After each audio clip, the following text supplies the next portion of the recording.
Que é o 28 de abril? É unha desas datas nas que lembraremos onde estábamos e que nos preguntaremos por iso. Por iso, hoxe facemos un especial do xornal semanal. Comezamos.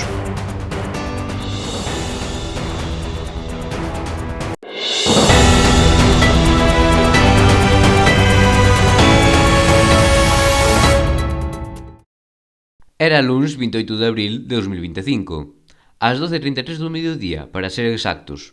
En menos de 5 segundos perdíase o 60% da enerxía producida. Isto provocaba un corte na suministración eléctrica en toda España, Portugal, Andorra e o sur de Francia. Automáticamente, nesta parroquia de Ribela quedaban completamente incomunicados, pois en moitos casos dependen dunha conexión a internet para poder comunicarse a través dun teléfono. Por iso, imos lembrar algunha deses testemunhos que tivemos durante a reportaxe que fixamos.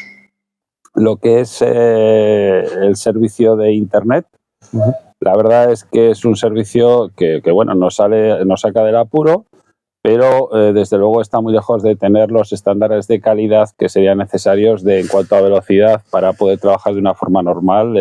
Senón, pois tamén temos a estrada digital para poder comunicarnos por WhatsApp. Hai falta de huéspedes e de que eles teñan un servicio, sabes, por culpa de eso, non poden incluso estar ali tranquilamente nunha zona tranquila e traballar.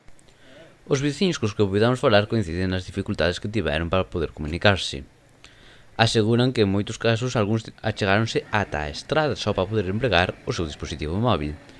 E é que, aínda que en case todo o país durante varias horas non se puderan empregar os dispositivos móviles, en Ribela foi desde que se produciu o apagamento ata a mañá do día seguinte. No momento no que se produciu o corte, moitas persoas quedaron atrapadas en ascensores.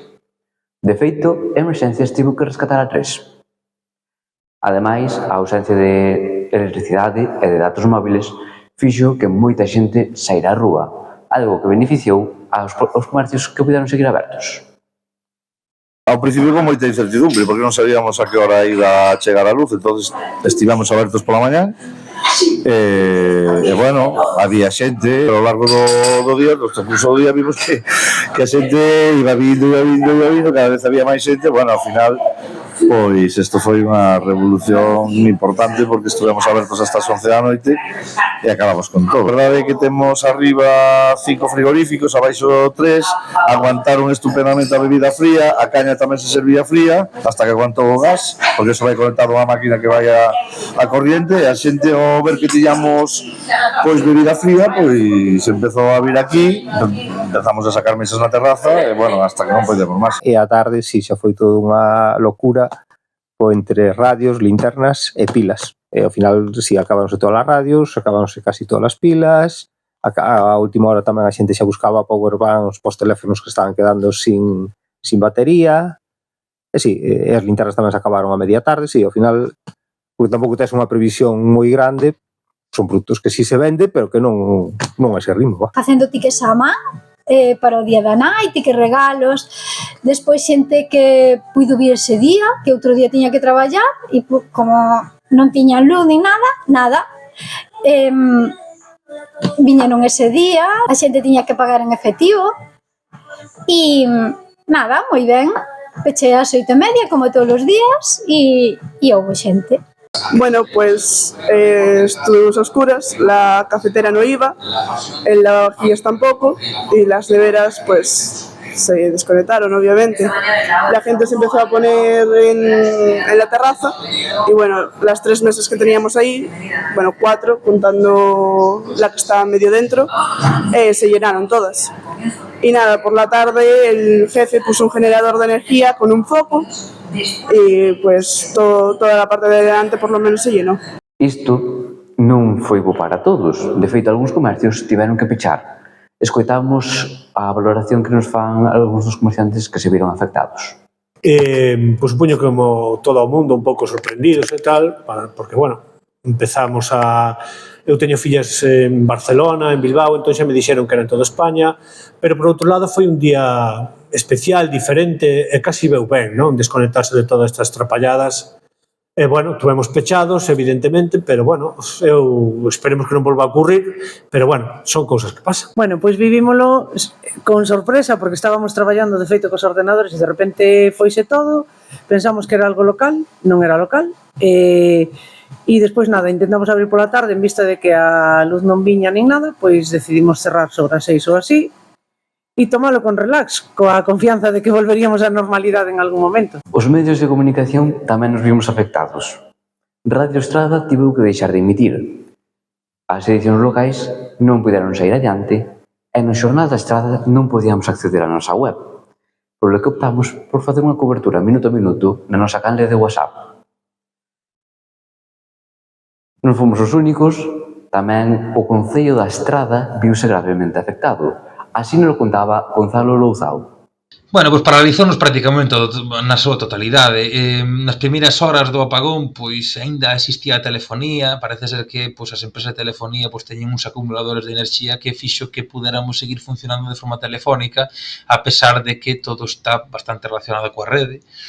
Pero que a partir de aí, pois a partir das 4 da tarde, eu como alcalde xa quedei sin teléfono, e así foi o motivo no cal pois decidín coller o coche, acercarme ás dependencias de Policía Municipal e comezar unha coordinación dos servicios que xa tiñamos para que puderamos pois estar prevenidos para o que pudera pasar e que puderamos montar un operativo ás 24 horas para que puderamos cubrir pois as necesidades que foran xurdindo. Ante o risco de que se producise algún roubo, porque algunhas reixas non se daban baixado e incluso algúns garaxes quedaban abertos, reforzouse o dispositivo de seguridade.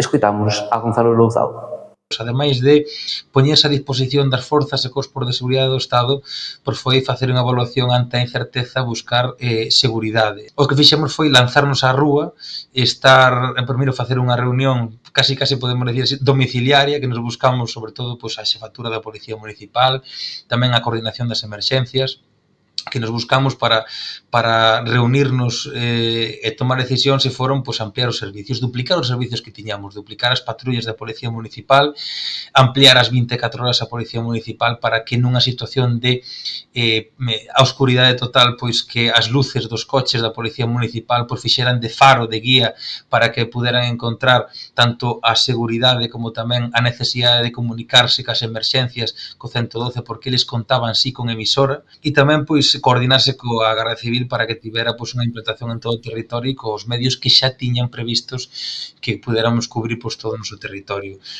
A normalidade comezouse a recuperar en Matalobos e no Val do Bea a partir das 9:30 da noite do luns, cando se recuperou a subministración. En gran parte do municipio, incluído o casco urbano, iso non se produciu ata as 3:30 da madrugada e incluso en algúns puntos do leste do concello ata as 9 da mañán do día seguinte. Ademais, nos seguintes días continuaron a registrarse problemas coa cobertura e coa rede. No sur do municipio, aínda estivemos varios días registrando problemas coa cobertura.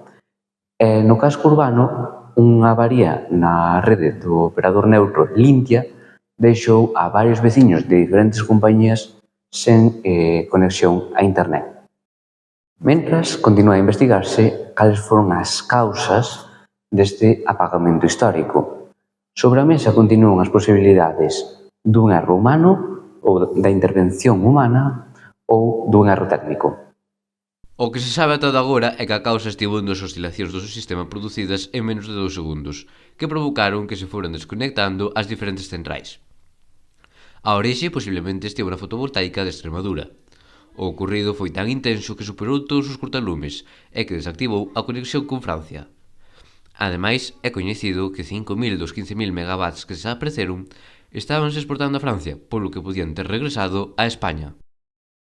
Alberto Núñez Feijóo, acompañado de Alfonso Rueda, Luis López Lugués e do alcalde Gonzalo Louzao, visitou este venres o Centro Integrado de Emerxencias de Galicia, o 112 que se sitúa aquí na Estrada. Quiero trasladarles también que han pasado ya 4 días. Han pasado 4 días y ni el Gobierno ni Red Eléctrica le han explicado a los españoles qué ha ocurrido. Solamente puede haber 2 posibilidades. Una incompetencia manifiesta del Gobierno de España o que se nos está ocultando lo que pasó para intentar conseguir un relato durante estos días que beneficie al Gobierno e á Red Eléctrica Española. Lembremos que en moitos casos tardanse meses en coñecer as causas. Esta situación pode nos levar á reflexión. Por primeira vez en moitos anos, moitos rapaces estiveron xogando na rúa sen ter unha pantalla diante. Isto porque se dou unha situación que desgraciadamente foi similar en algúns aspectos ao que se vive aquí en Ribera a diario, ya que non había cobertura.